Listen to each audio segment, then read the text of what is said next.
Evet, herkese tekrar merhaba. Gecikme için kusura bakmayın. Konuşmacımız birazcık geç geldi. Bu oturumumuz da İngilizce olarak devam edecek. Birazdan kendisini davet edeceğim. E, evet. Şimdi Genvid Technologies Incorporated Head of Partnership Nika Nour will be with us. She will talk about hot topics at GDC. And now I'm inviting her to join us.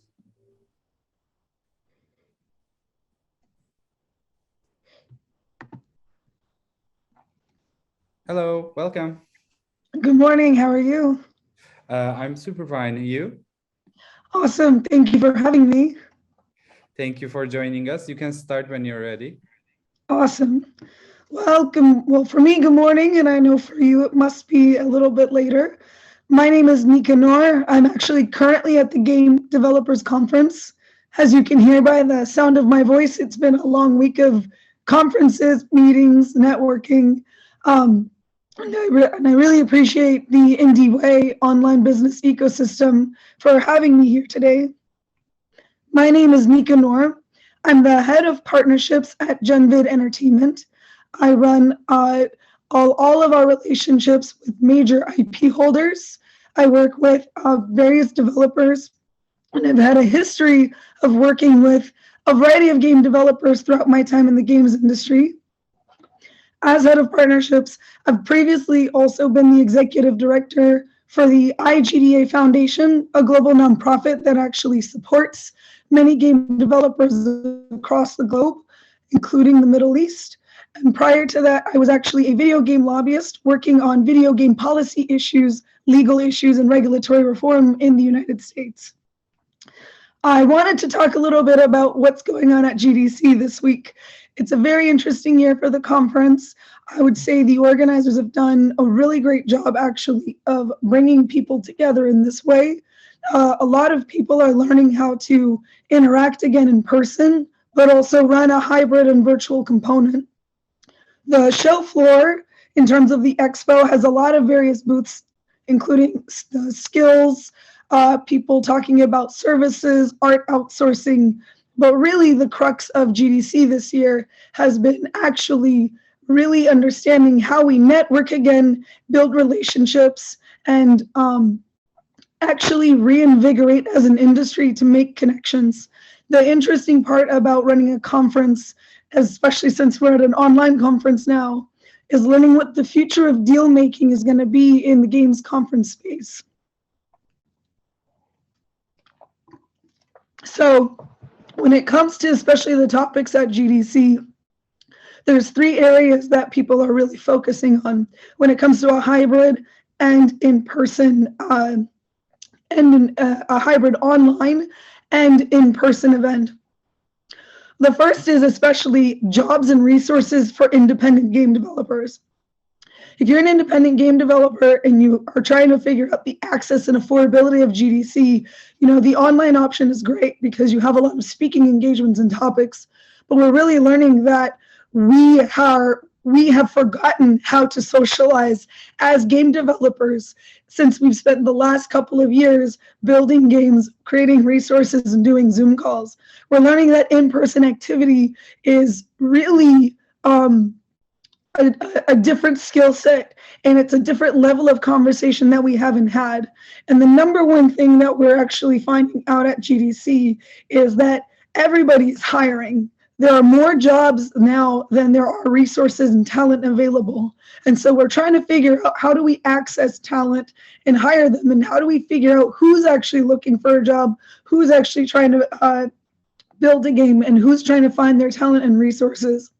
The number one talent and hiring need that I'm seeing at GDC right now that everybody is having a problem with is understanding where we can find experienced web developers and front-end engineers.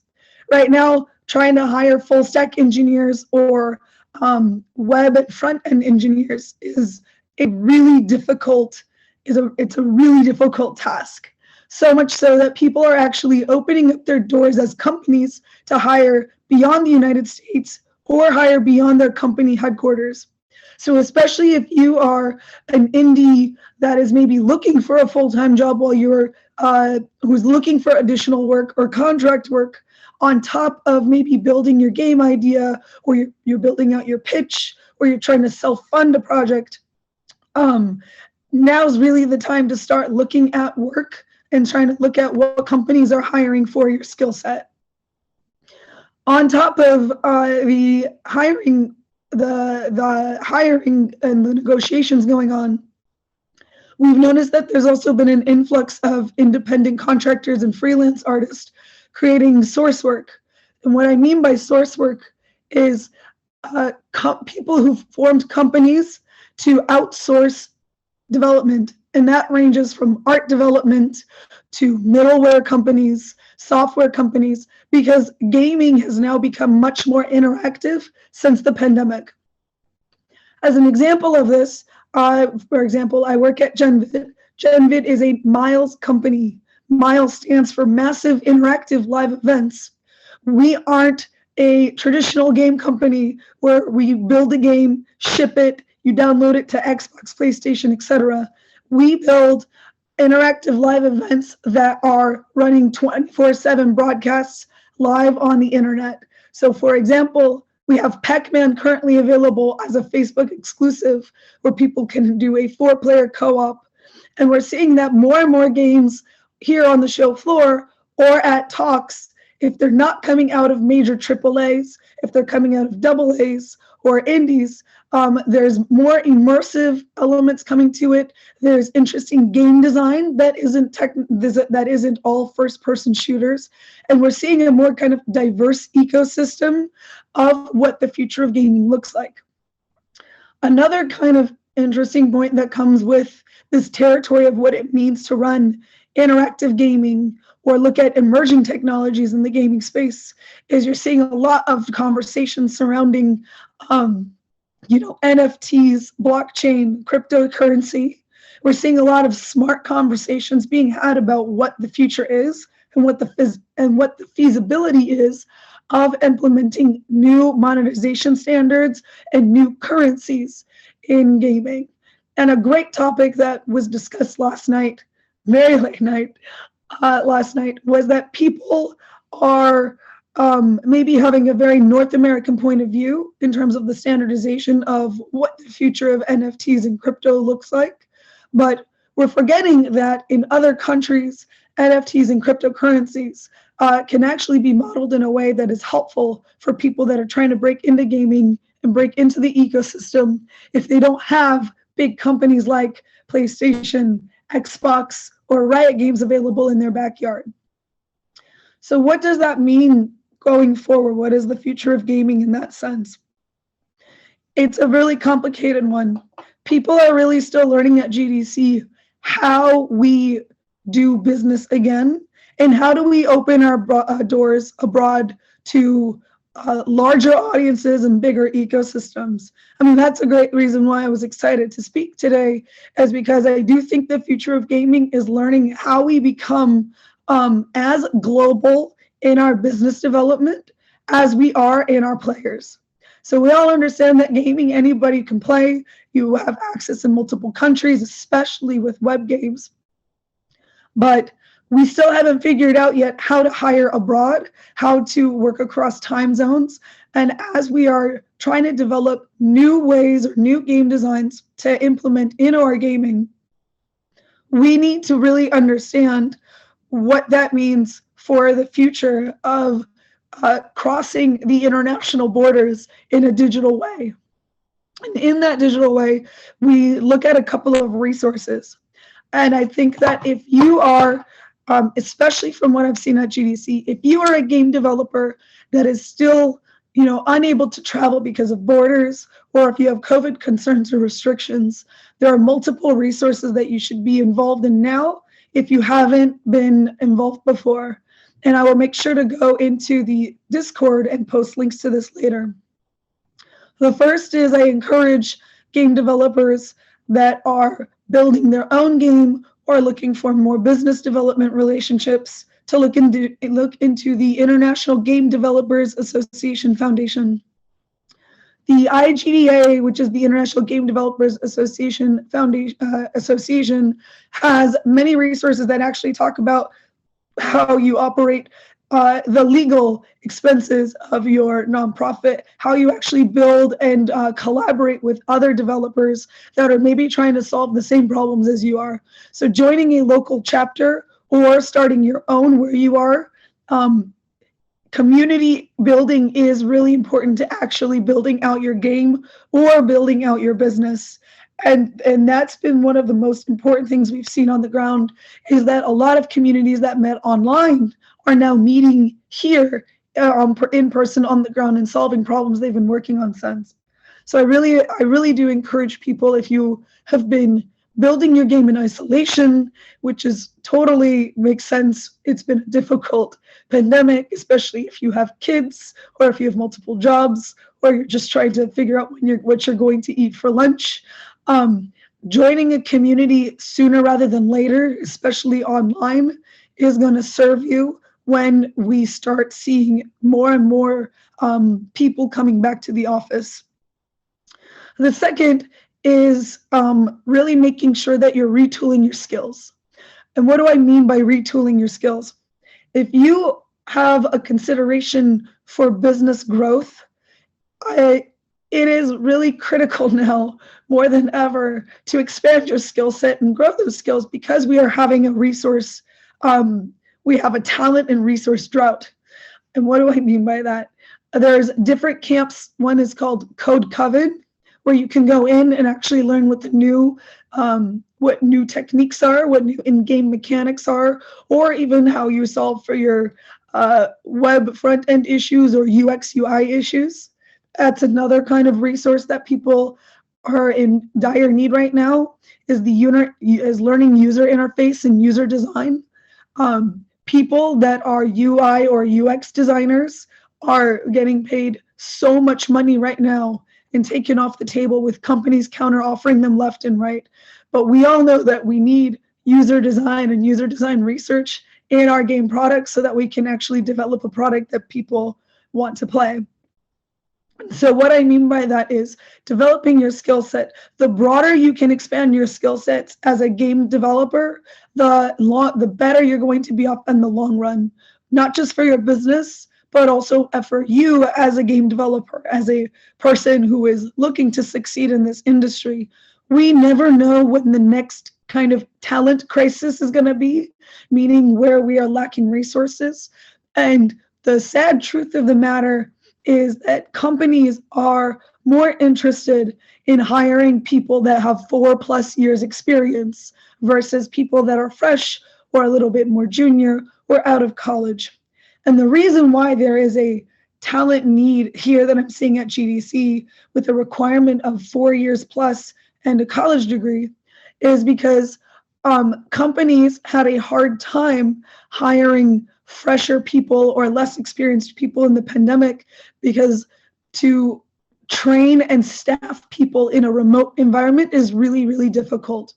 And it's been a huge topic at this GDC, is how difficult it is if you are a small company, if you are not Facebook or Google.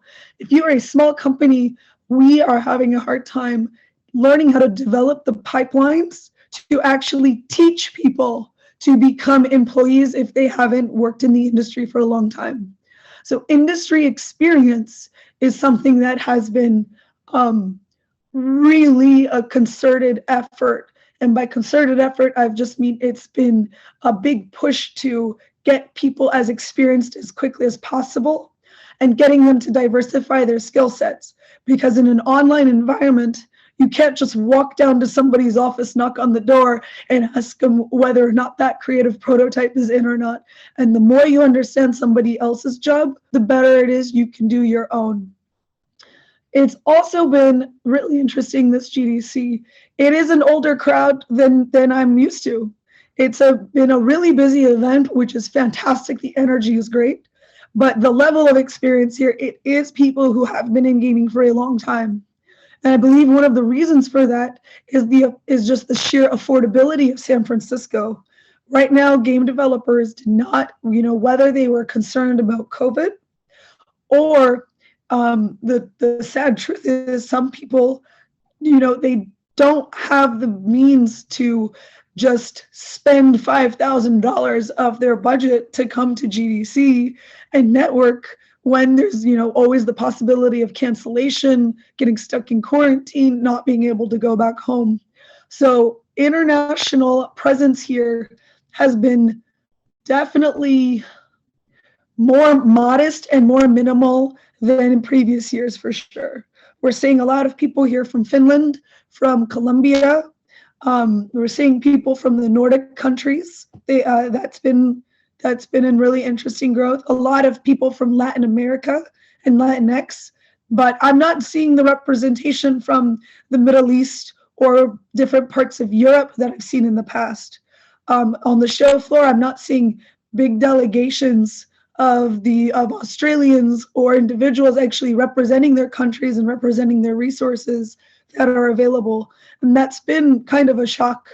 And I think that is actually going to be a problem moving forward, because if you aren't bringing in talent, or if we're not making GDC accessible to individuals, especially individuals starting out in the gaming industry with less than 4 years of experience, then how are people going to actually get the experience they need to do well in gaming or get hired by these companies 4+ years out?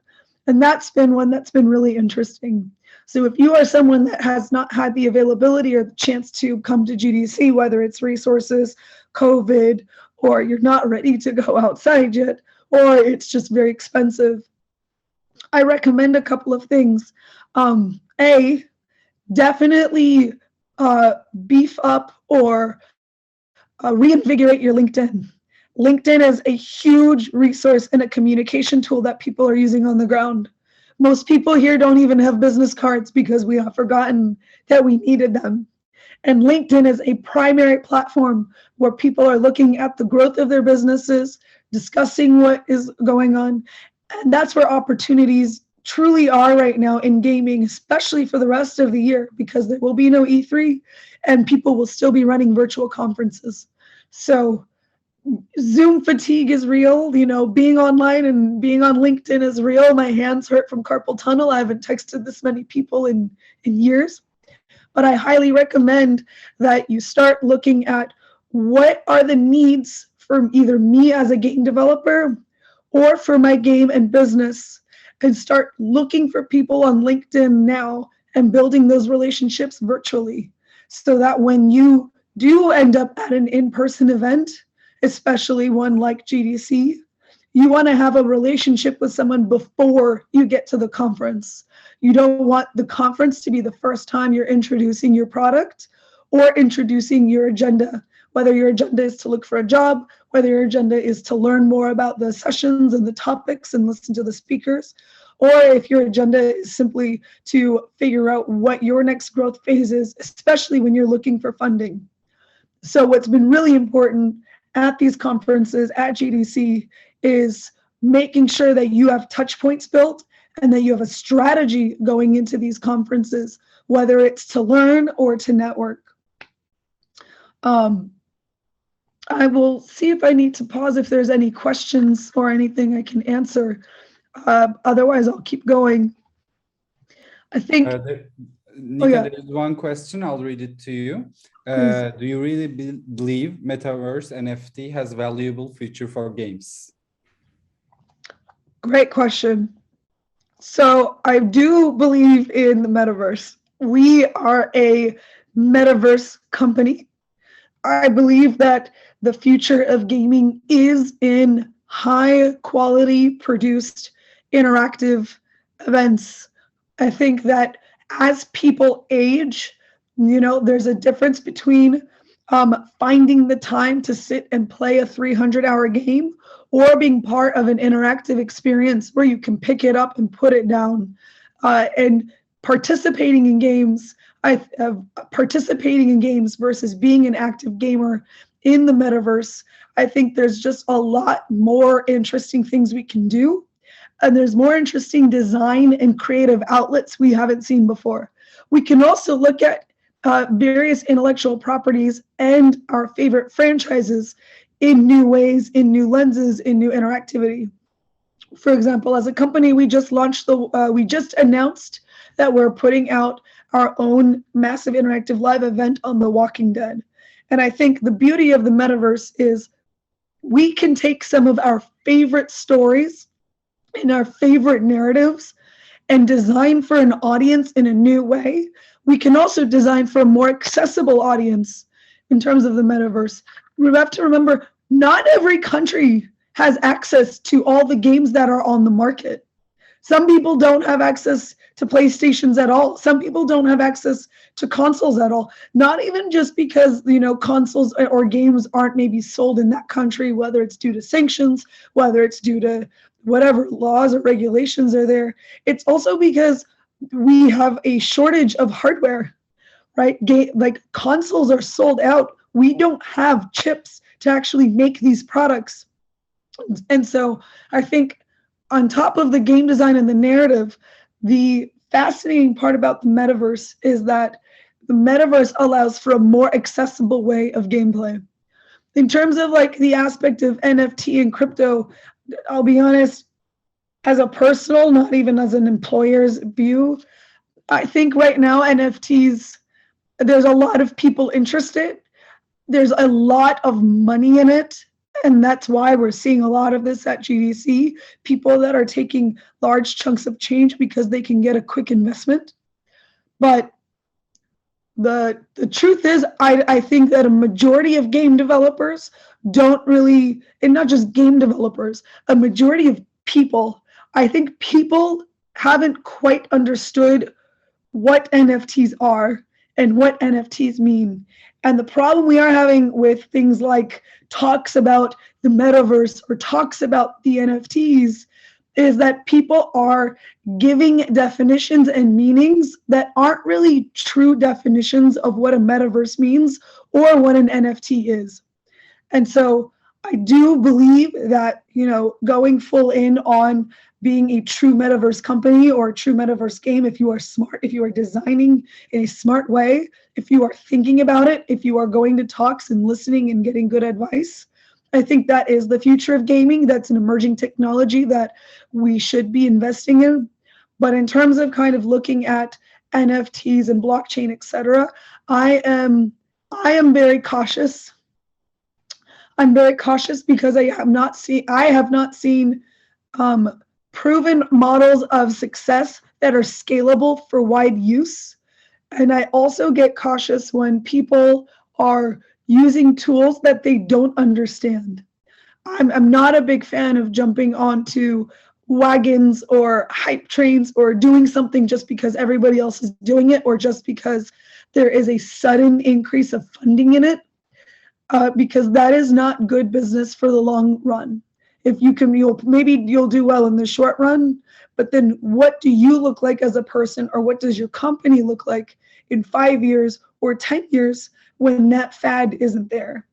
I am personally more interested in building success and building experiences for the long run, because then we collect data points and we at least try to do something difficult that might have long-term success, or we're investing in time, resources, teams, skills, money in something like a metaverse product where the emerging technology, if it is successful, if it is doing well, it will be around for decades. I currently, just personally, I'm having a hard time envisioning the future of NFTs 20 years from now, but I'm not having a problem envisioning the future of the metaverse 20 years from now. Please let me know if you need me to clarify my answer, whoever asked the question, because I'd love to make sure that I answered it. Awesome. Are there any other questions that people would like addressed, especially whether it's gaming or state of affairs? There is one more. Do you think offline events like GDC are important for the industry? Yes, I do think it is. And I'm sad to even say yes, because I recognize how important it is to have global access to information. I really believe that knowledge is power. And so in the pandemic, even though it was a really bad time, the one thing that the pandemic did is it opened up access to information in ways I've never seen before. Before working at Genvid, I worked at the International Game Developers Association Foundation. I ran a pipeline for game developers from all over the world that were looking to get their start in gaming or get funding in gaming. And we built programming and teams with people from people in Nigeria were working with people in Chile who were working with people in Norway. And I think that connectivity online is beautiful. But offline events are going to be important, and they must happen because human beings are designed as social, physical creatures, right? We are not avatars. We are not digital beings. Let me make sure this alarm is off. We are not digital beings, and the truth is, deal making in person is different. I mean, I have no voice because I'm out of practice. I have not talked this much in years. My feet are swollen like Mella's because I have not walked this much in years. And the truth is, one day at GDC is the equivalent of doing like a month's worth of Zoom calls for me.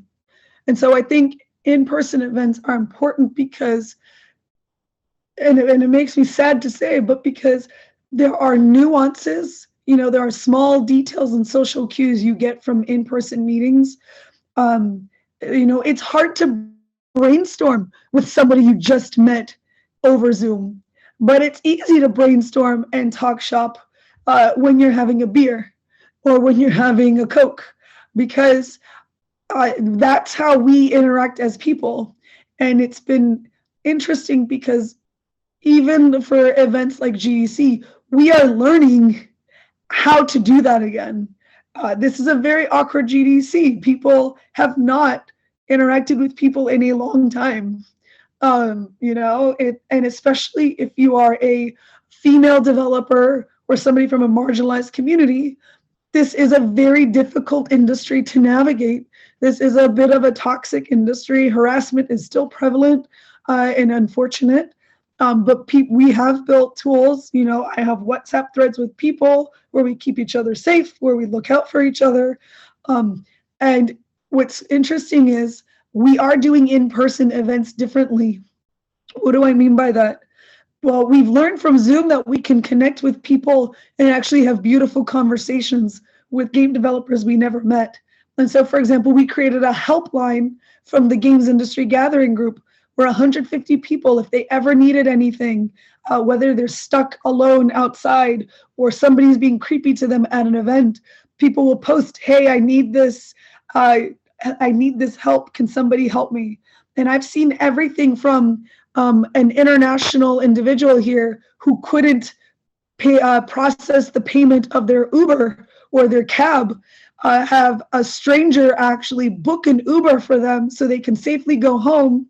And the net developer PayPal the developer who booked a car service to actually pay for that Uber. So we're watching game developers who have never met in person actually support each other at GDC in a new way and build trust with one another. And that's been really heartwarming to see, is that individuals here are really looking out for one another, because we have learned how to be a little bit more shameless or be a little less shy when interacting with new individuals, because that's the way we had to network for offline events. I see another question, but I don't know. I would love if it could be translated. Yes, of course. Thank you. John asks, there were microtransactions in the games back then and we got used to it. In the future years, is it possible to see NFTs instead of microtransactions? I think it's possible. It's a heavy discussion here at GDC for sure. The short answer is I think that is what people are solving for or thinking about now. I know there's a lot of NFT art happening. I am aware that people are looking at putting a variety of currencies and thinking about NFT in games. Again, I worry, I get nervous about monetization standards that people that aren't actually standardized. Um, if it is something you're looking into, I would encourage doing more research into it and making sure it's right for you. I will stress, as someone who's been doing this a long time, just because everybody is jumping on to an idea, it doesn't always mean that that's the right thing to do. You should always design and build your business in the capacity of what you're able to handle and what long-term success you want to be working towards. And if that answers your question. Thank you. Let me translate it again. John, can you tell me what is PNE? Does PNE games mean anything to you, Nika, by the way? No, if that could be explained, that would be helpful. Yes, can you please explain? Play turn, okay. Play turn games are now mostly on web browsers, and are we going to, like, is there any possibility to see them as AAA games? Absolutely. I mean, if well, depending on how you're, defining AAA games, there's AAA quality of games. There's, AAA published by games. I think the short answer, yes, in terms of AAA quality, that's definitely possible. It's again something I'm seeing here.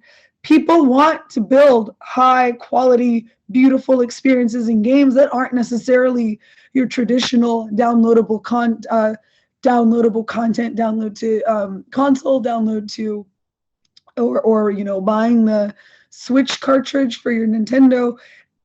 People are designing and creating very beautiful experiences on very tight budgets. Really, the number one problem is funding. But again, it's the main outcome of GDC is, especially questions like these, like can play to earn games on web, become AAA games. What's coming out of this GDC is that, like, a lot of things are possible, and a lot of people are trying new things, different things, especially indies, because they're coming out of a pandemic and they want to change. And I think that's something about the indie space that we sometimes take for granted, is that, indies, on top of building beautiful narrative and beautiful design, indies are always willing to try something new. Indies are much more agile than AAA. They don't have to deal with the bureaucracy. And so when it comes to, what it looks like, we're seeing all different sorts of pay-to-play standards, free-to-play standards, play-to-earn standards. And I think that I think anything is possible. I think when you are talking about AAA standards or AAA level or AAA quality, your three biggest barriers are finding the talent and your resources to develop, and the budget to actually scale and build that level of a quality of a product. I said three, but I forgot what my third thing was.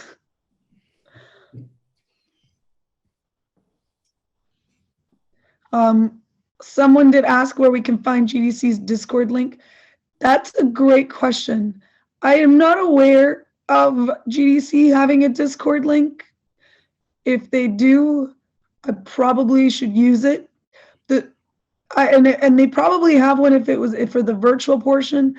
I'll be honest with you, like, I came to GDC, not that I haven't been honest with you this entire time, but a lot of people at GDC came without agenda, without meetings, and we thought there would be more free time. We thought, there'd be more texting, but really there are so many people we've interacted with on Zoom, or so many people getting through their business pitches, that we're not as online as you've been in previous conferences. In previous conferences, I could go and like sit and review a Discord link and figure out what's going on or look at the calendar.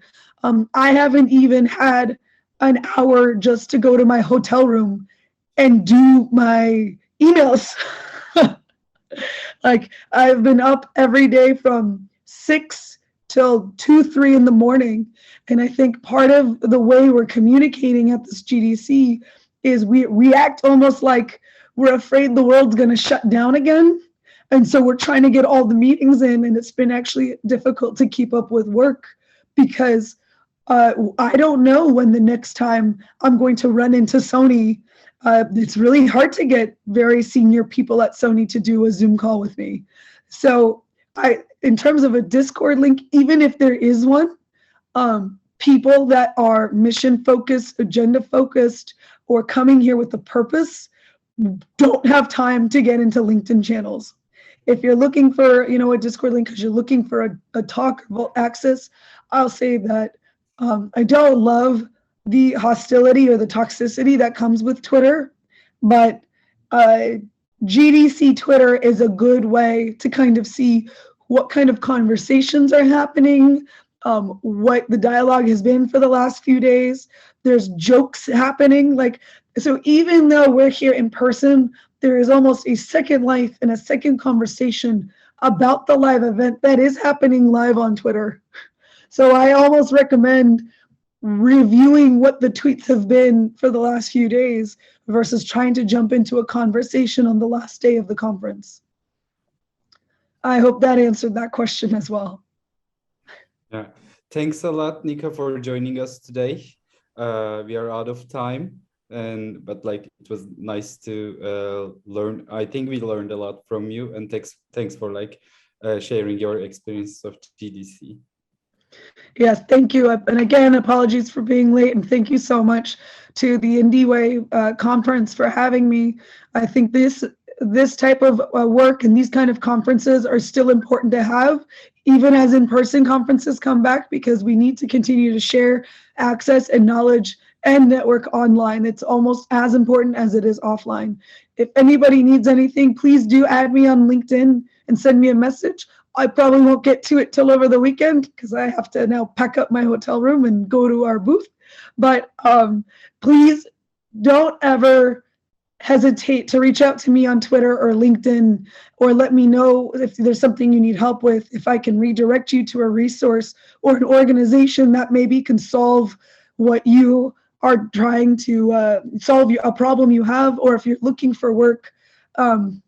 Please don't hesitate to ping me. I will be a little bit slow to respond, but I will get to your message. Thanks a lot. Thank you. It was really nice to meet you. Goodbye, Nika. Bye.